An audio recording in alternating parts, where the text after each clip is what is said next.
Right, good day everyone. Welcome to this pimvendors.com webinar on the digital product passport. And we're going to discuss whether it is just a headache or actually an opportunity. So join Chris and me today on this exploration of the digital product passport. It has been coming on for quite some time, and we've had some discussions on the digital product passport previously. But we thought it would be good to give an overview of the different developments, but also on how to turn this regulatory compliance risk into an actual opportunity, not just for brands, but also for the different agencies involved in helping their clients achieve success and prevent any compliance mismatches. I'm not doing that alone, but I'm here with Chris. Chris, could you give a quick introduction maybe? Yeah, hello. Digital product passport is already on its way. We've been talking about this quite a lot recently. I'm not going to give you all the deadlines and dates and things like that in this webinar, because you can also read this on our website. But more, we're going into what really the headache is or the opportunity. How can we flip this? And already you have a lot of data, so we're going into this kind of topics. And if you have not, where do you start? That's mainly the topics we are going into in this webinar, because Yep. there's a lot going on, and there's a lot of buzz on this topic, where you think, okay, maybe I need to set up a department, or I do need to set up quite a lot of things. I think that's a fear which is not really shouldn't be there. I think because Chris, there's maybe a lot of ground to cover in those 45 minutes. It's a very short time frame for a very big topic. If people have any trouble keeping up, or if they have any questions, please let us know in the comments, because there's an open Q&A. You can just drop in your questions and we'll try to weave them into the conversation.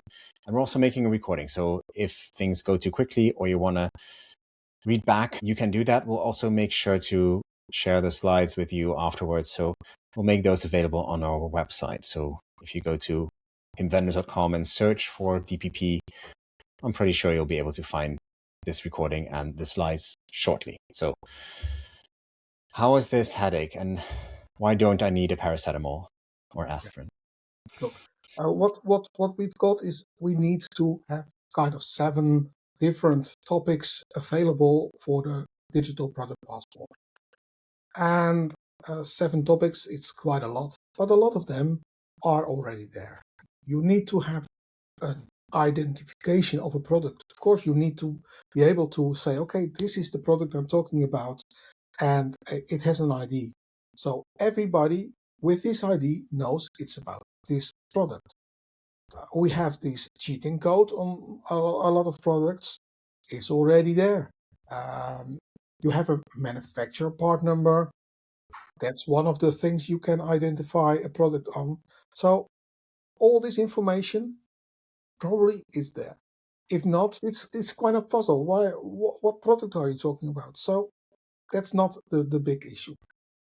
Compliance, that is maybe a bigger issue, because you need to have a certification that a product complies to certain standards. You have the CE compliance information, but you have also kind of certificates that the product is created in certain country, certain manufacturer has created the fabric, or has put the product together. All this kind of information needs to be there. Who does need to provide this information? Because that's the next question. How do I get this information? Actually, the company importing a product within the European Union is responsible for this. Or if you are a manufacturer yourself within the European Union, you have to provide this information. When you're the manufacturer yourself, you have this information because you are the owner of the product. Within digital product passport, we need to have the information out about the materials, how this product is constructed, what different components are there in this product. So you're talking about a bill of material. Later on, we'll discuss that this bill of material can be a real advantage for you as a company when you have this information and when you can make this information available for customers as well. You need to have information about how this product can be recycled, because that's the whole point of the digital product passport, to be a more eco-friendly product in a more eco-friendly environment. So we're talking about the environment, the carbon footprint, water usage, energy, etc., etc. So the carbon footprint is important to know when I have, let's say, a brick, and a brick consists of water, cement, sand. Is this sand from the south of the Netherlands or the south of France? It gives a different carbon footprint. And we need to know this, we need to provide this information. So it's going further than just pure information about the end product. It's also about what components and what materials are going into a product. Talking about circularity, so is it repairable, a product? And how can we repair a product? What components are in there, and how can we disassemble a product and replace certain products in this total end product, spare parts. And in the end, okay, what do we do when a product is end of life? Then it's also important to know what material is inside of this product and how this product can be recycled. And last but not least, the supply chain. I already talked about, okay, the carbon footprint. It also has to do with the supply chain. When you talk about the end of life situation, does everybody see this information? No, not everybody sees this information, depending with what kind of tool you are scanning the QR code or another identification on the product. You can see certain information. So it's also kind of protected that not everybody sees all information, because you don't want the competitors to see all information. But the government does need to see this information. So there's different layers in the digital product passport. So it looks like a headache, all these 7 elements to manage all this and to gather all this information. But the good thing, there is already quite a lot of information, although it's scattered around your company. It's in spreadsheets, it's in SharePoint, it's in all kind of places, maybe on personal laptops or wherever. So it's a matter of getting this information visible within your organization. Though it takes quite some time and effort to go into the organization and get this information visible. Most products, they need to have a product passport on category level, not on SKU level. So for the whole category, all shirts with a certain background, they have one digital product passport. Not every individual shirt, whether it's a white, a blue, or a yellow shirt with in different measures. Now it's one DPP. So that limits also the amount of DPPs you need to have in your organization. So no product level footprint. The life cycle assessment is the capability you have in place, so there is not always the information available. So that's an issue, and that's also an issue not just for your products, but in general. The information is not always available. When you have, as a manufacturer, you start from the very beginning, you collect your or half products, and you collect all the stuff you need to construct your product, you have this information. But when you import something, the importer knows, okay, it's from China, it's from Vietnam, it's from Bangladesh, but they seldom can get to the source of the information, and that's a problem for the European Union. But in the end, it needs to be there. Well, Maybe because yes, this we're discussing this on the pimvendors.com platform, right? So why is this a PIM topic? Why is this product information management and not in the ERP? it's a mixture, because part of the information should be in the PIM, but another part, like when we talk about batches, where we have different, where a product composed of different elements from different batches, you have this information in your ERP. It's not in your PIM solution. So constructing the DPP needs both of these elements to construct this DPP. So it's not just PIM.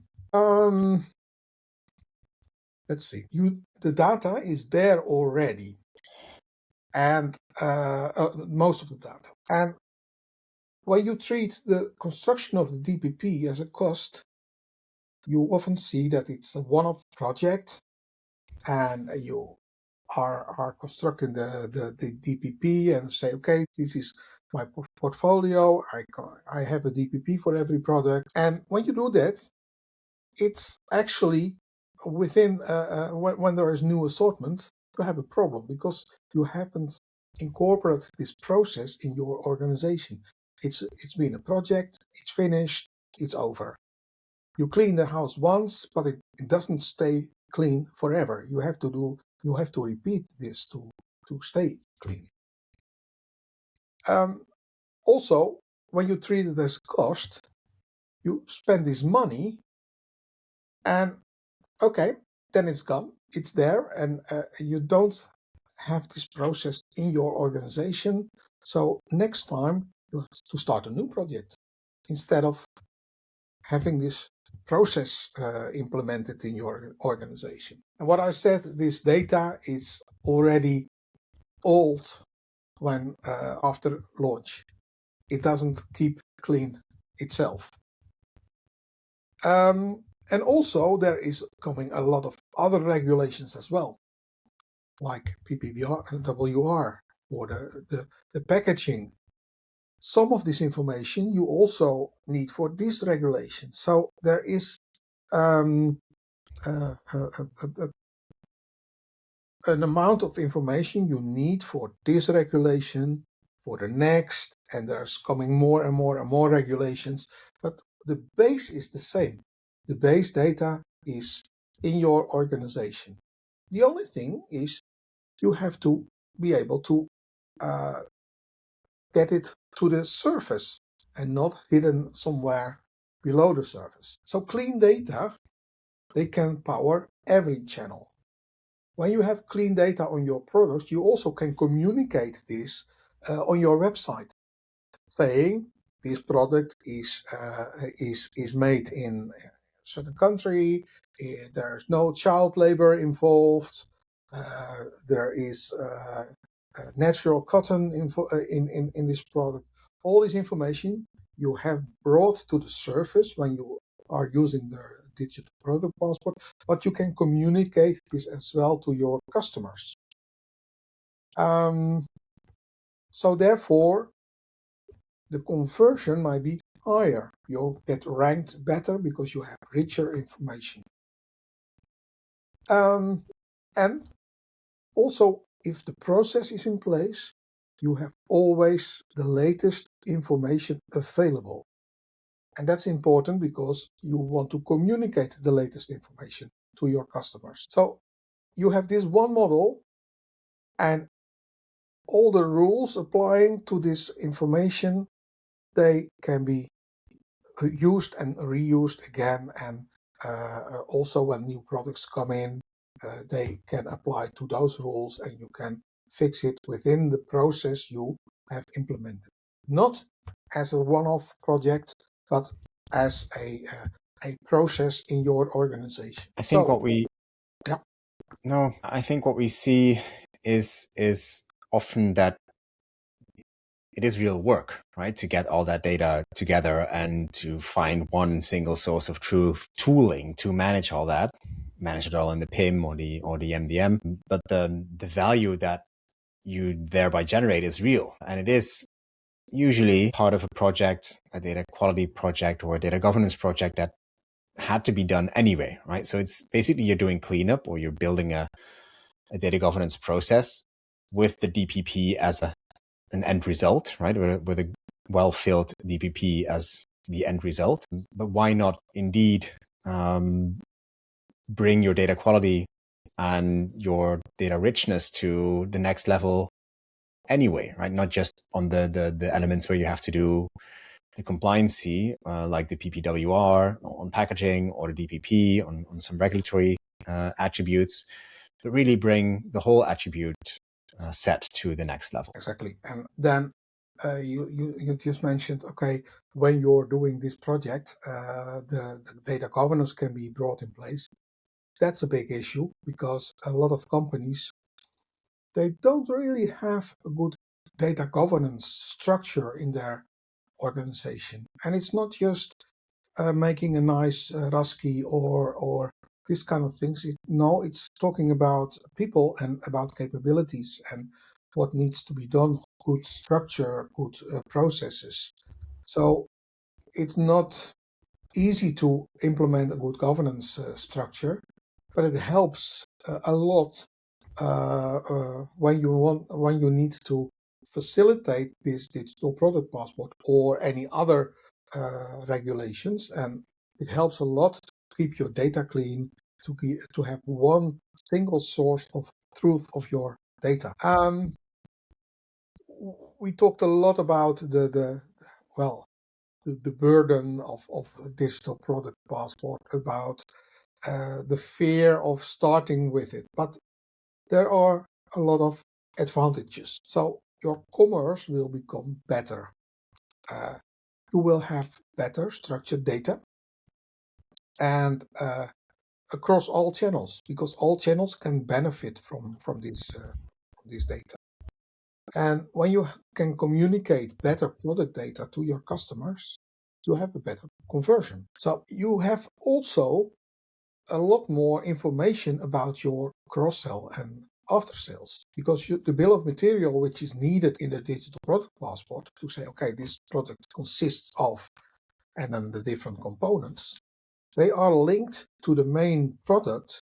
So also customer service can function much better because they have the information available about spare parts, and they also can become a better sales force in your organization. So it's also is a trust as a sales argument. So you can prove, because it's in the DPP, there are all kind of documents attached to the DPP. You can prove that a product is a good product with no child labor involved, with good materials, all these kind of things you have available at that moment.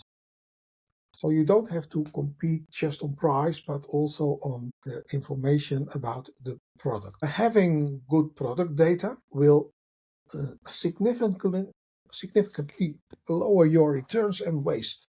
When you have the right information, the right spare parts, the right measurements, etc., your returns will lower.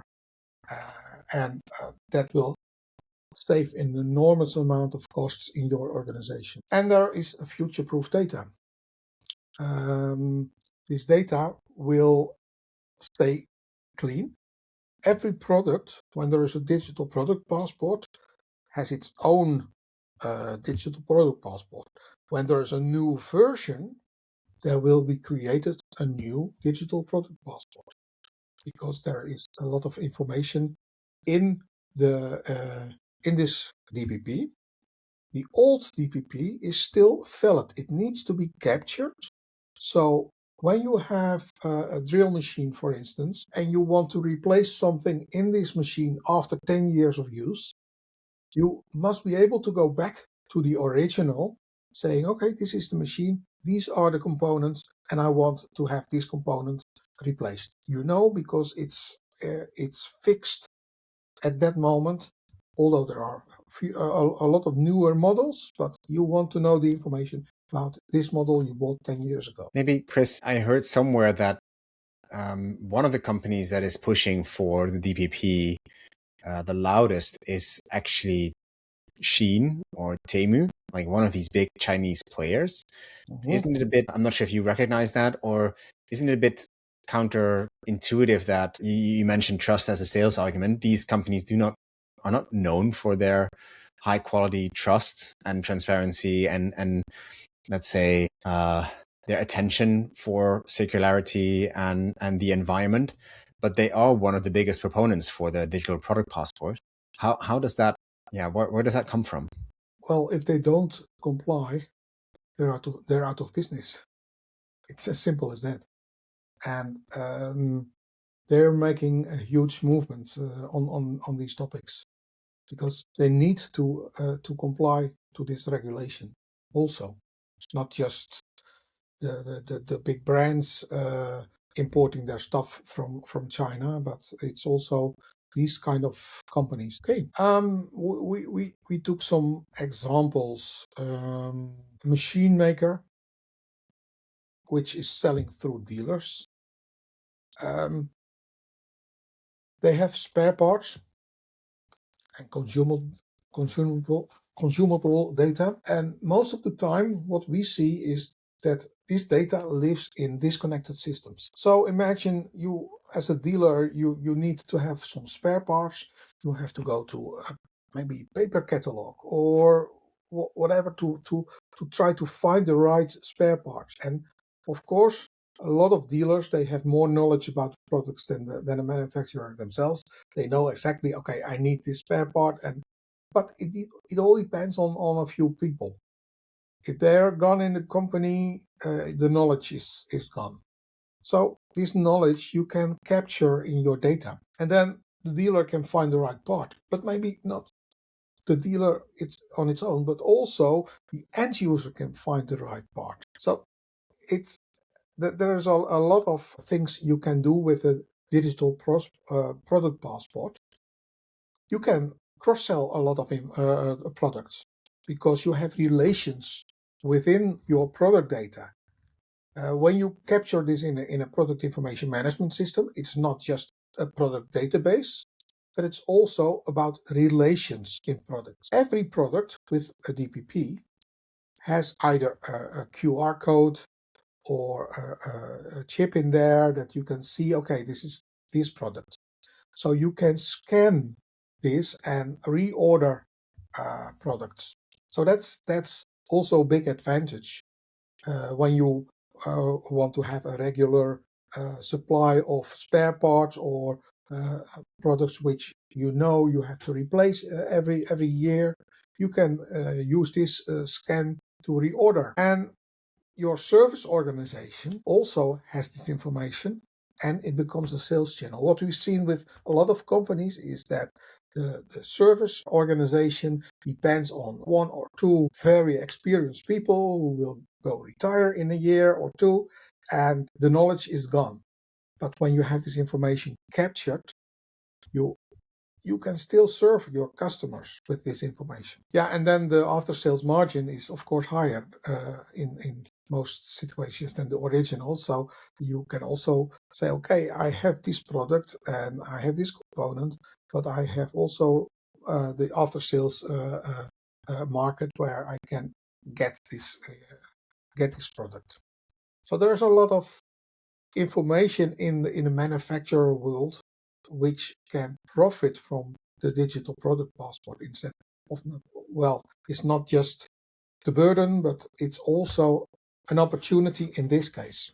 In textile, you want to have the transparency. So you want to know the information about the materials that it's verified. There are some big brands using this information as a unique selling point. They are actually the early adapters of the digital product passport. Sometimes it's not called digital product passport yet, but they have the information. They are able to show the information, and they are able to differentiate themselves with this information. So it's a trust that it's a premium product. Integrity is an important one. So you also need these certificates in the background to prove that it's a good product, an honest brand. And when you have this information, you can use it also in this sense, not just as being the compliance part of the digital product passport. Then the repair and resale value, of course, is much higher when you have the digital product passport in place. So repair is important. That's one of the aims of the digital product passport, to be able to repair products instead of just get rid of it. Then you come again, Stephan, to the Shein and this kind of companies which have the they are known for the get rid of your product, use it once or twice, and then but that's going to end, I think. Yeah. Well, I think what you also mentioned is that the DPP is presented as a sort of final destination for the customer journey, right? So you go there for the circularity or for the final destination, but it's also a starting point for a buying journey when you're looking for spare parts, or in this case, when you're looking for the trust, right? The material sources, the value. Yeah. And there are brands purely based on this information. It's not just for fun. It's really big business for them. Then our last example is more the battery passport, which is already in place. And it says it's mandatory from February 2027. Well, it's already there, but then it will be really, how do you say this? They will look after it, that it's really applied for batteries. And Yeah. with batteries, it's also, when you have this information internally in your organization, you can use this as well, because a battery you cannot just store in your warehouse. You need to have specific place and specific things to do for battery storage. It's also information which you can use internally. Well, of course, it says you have this unique identifier and the role-based access control being important, because you don't want the end consumer or your competitor to know everything about your product, but the government needs to know what's in your product. So it's a safe environment to capture all this information. And it's when a product is updated, there will be a new DPP. So it's a live environment. It's a living environment. You have always the latest information of your product. What is important, that is this information is also available through electronical ways. Can be APIs, can be XML, can be other ways, but it needs to be able to be read electronically. So don't worry. Yeah. A lot of information is already there. That will say it's there, but not always in the right format. 60 to 80% of your commercial information you already have. Otherwise, you don't have a business. You're not able to sell your products. And 30 to 40% of the full DPP set is there also already. So you need to gather maybe some more information, and the sooner you start with it, the easier it gets, because when you are starting from your source and you keep this information with you all the time, you have this information. When you need to go back, it's really difficult task to go back to the source. So it's easier to start from the source and then gather all this information, keep this information, and use this information. So where is this information at this moment? It's in your ERP. It's in your product lifecycle management environment. So there's a lot of information about bill of materials, supplier links, your PLM.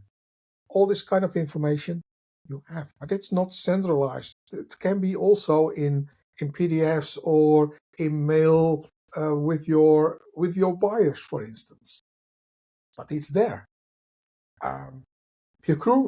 Procurement and suppliers, they have also this information.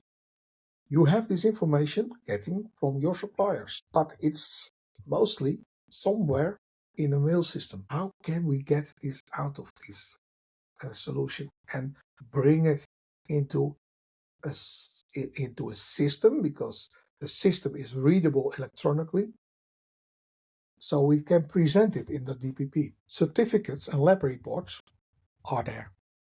It's chemicals, it's textile, it's other information, but it's often also in PDFs. It's available, but in PDF format, so we need to be able to capture this information and put it somewhere in the system so you can use it, not just for the DPP, but also for other ways which we discussed before. Well, and of course there is marketing and PIM information, descriptions, images, etc., instruction sheets.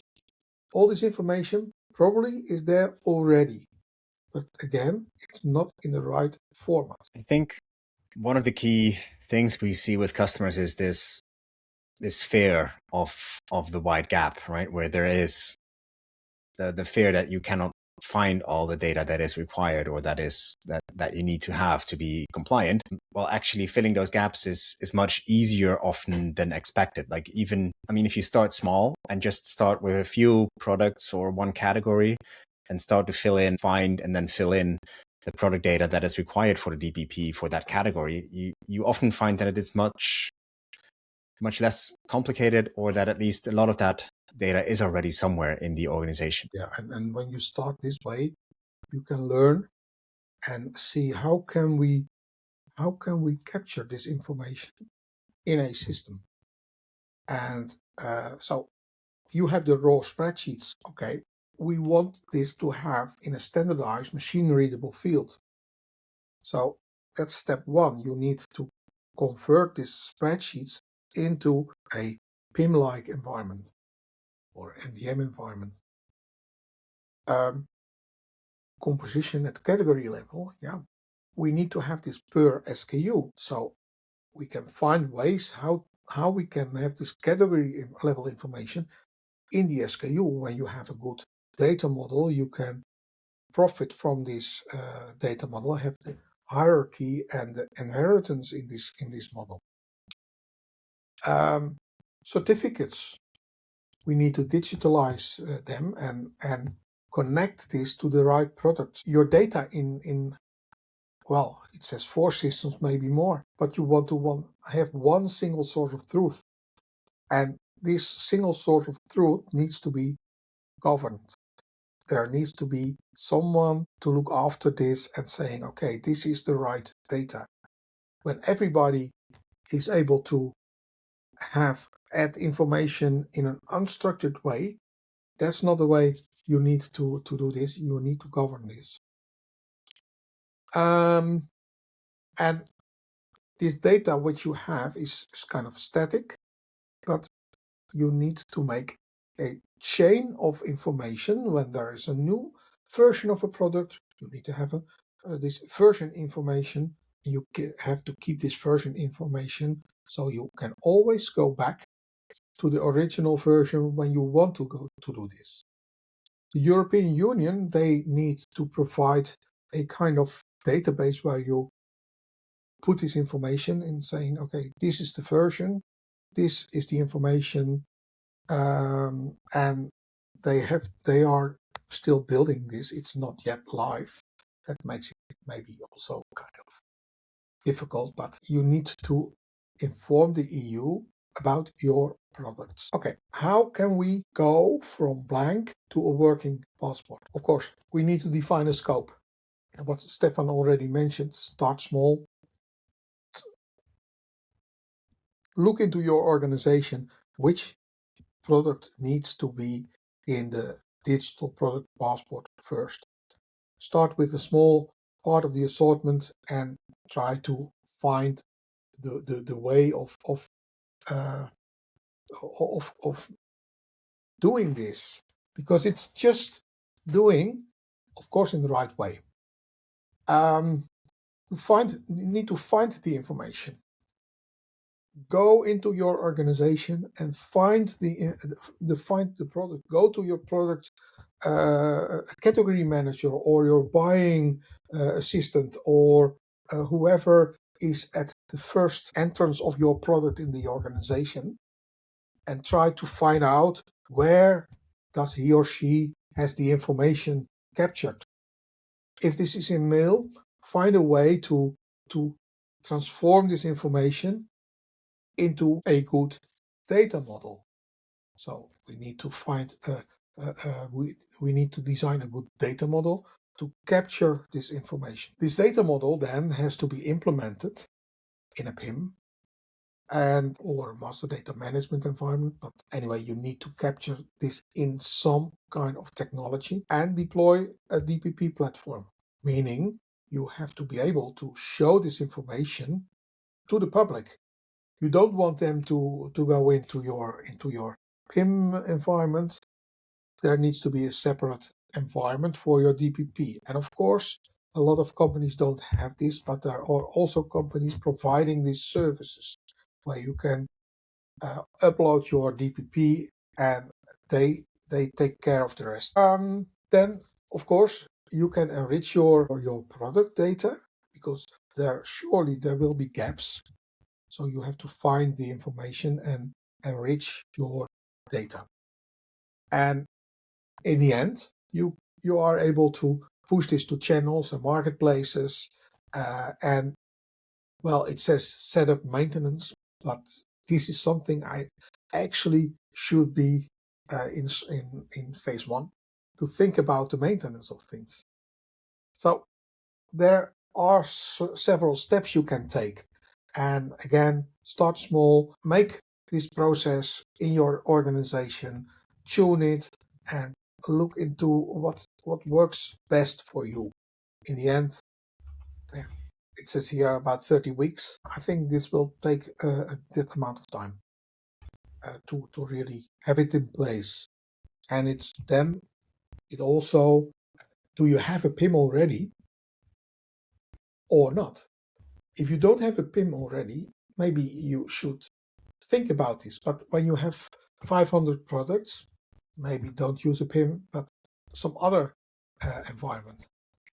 But you need to capture this in a steady environment where you can be sure this information is the single source of truth for your organization, and it can be reused. This information, it can be used also for your digital product. Okay, then when you want to start, we already said start small. So you don't need really a big investment in starting this, but you need to have a team in place. So a small team with an owner and really cross-functional from day one.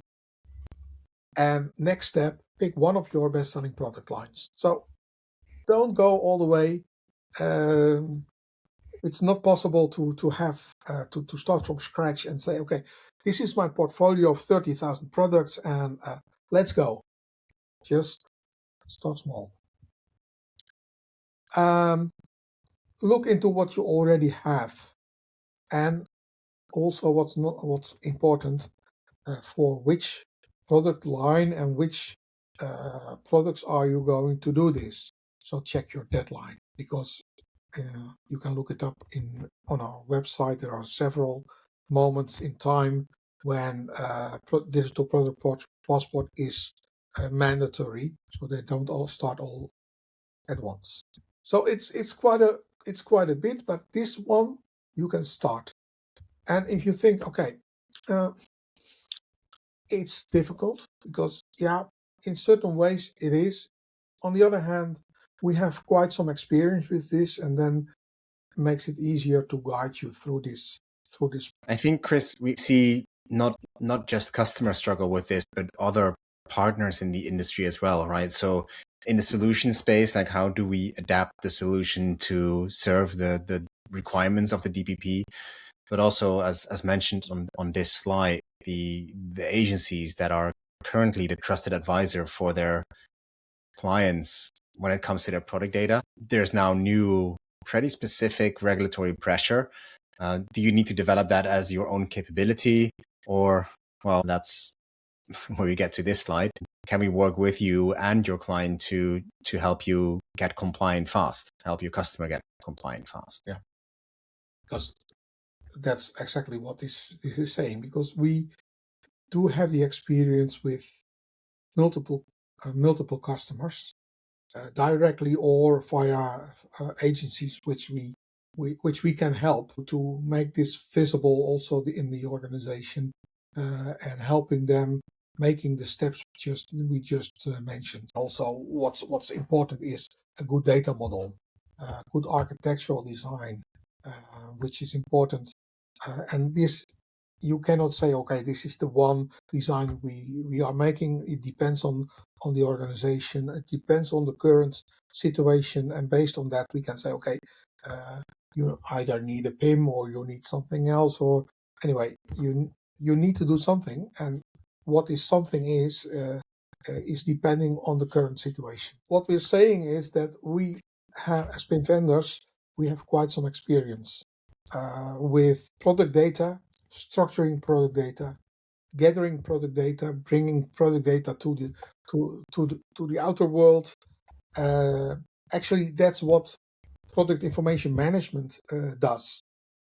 And what we see with the regulations is that it's adding new data points. It's adding new information, but basically it's the same kind of work to be done to get this information in a format that you can use it and reuse it every time. And again, what Stephan just said, okay, we can help also agencies to help their customers, because when you never build a PIM data model, it's a challenge, I think, to do this in the right way. Okay, we're coming to the last part. And we want you to actually to remember 4 things. It's an asset, not a fine, meaning there, of course, you need to do a lot of work. That's for sure. But you can also use this information which you captured, which you gathered, which you in a way that you can serve your customer in a better way. And it's not that you have to start from zero, because a lot of information is already there. And can you get all this information in one go? Probably not. But you need to start, and next time you have 60%, and the next round you have 80%, and by the end you will have your complete data set ready. Don't expect this to be in the first run. We showed you 6 steps to really to start and to start your process.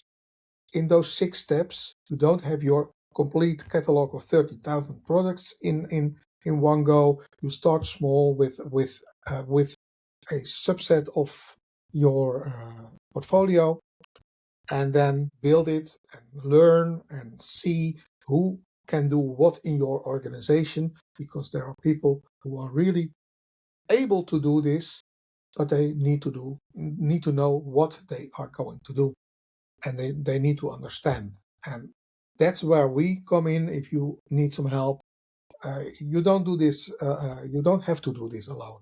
You can do this, of course, but we are there to help you and to guide you in this process. And yeah, I think you should start now. Actually, I just heard actually this thing about this oak tree. It was planted 200 years ago, and yeah, we should have planted it 200 years ago. Well, DPP was not there, but if you haven't started yet, do it now. Don't wait another year, 2 years. Start now, because it's coming. It's not waiting. The European Union is going to release the digital product passport, but it's also for your own business to be ready to serve your customers in a better way. Yeah, I think the good news is the data is already there, right? So don't.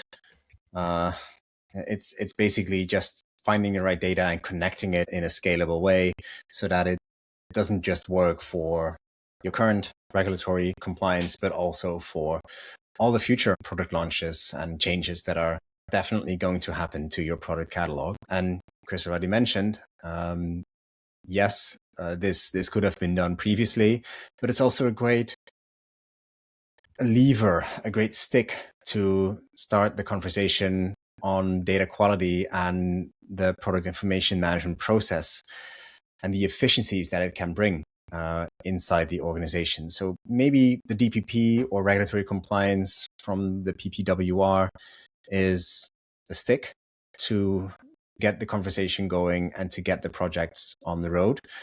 I think, as we also mentioned at the beginning of the presentation, there's also so much opportunity. The only issue, or at least the issue for the pitch to the board, is maybe that it is very diffuse, right? There is no single line item that is going to be impacted by better data quality or DPP compliance. It's in the aftercare and maybe less returns or more sales of your spare parts. That's very indirect, and you can only measure that maybe in 1, 2, 3, 4, 10 years from now. It's more efficient internally if you have a scalable process to collect all the relevant compliance data, but maybe all the data that you need to sell in and on different channels. So there's lots of indirect benefits. There's no better time to start than tomorrow, or maybe even today. And I think if you need more information or you want help in convincing the board, let us know and we'll definitely try. With that, Chris, do you have any final takeaways that you want to share? Like, if people want to reach you, what is the best place to, I mean, you are still more of an expert on the DPP than I am. And within, I would say, the PIM vendors ecosystem, we always refer back to you when it comes to the digital product passport. What is the best way to reach you? I think just use info@pimvendors.com or go to our website. You will find a lot of information already. If you have any questions, don't hesitate to ask. I will answer your questions and we'll find a way how to help you. So be welcome to reach out, I should say. Right.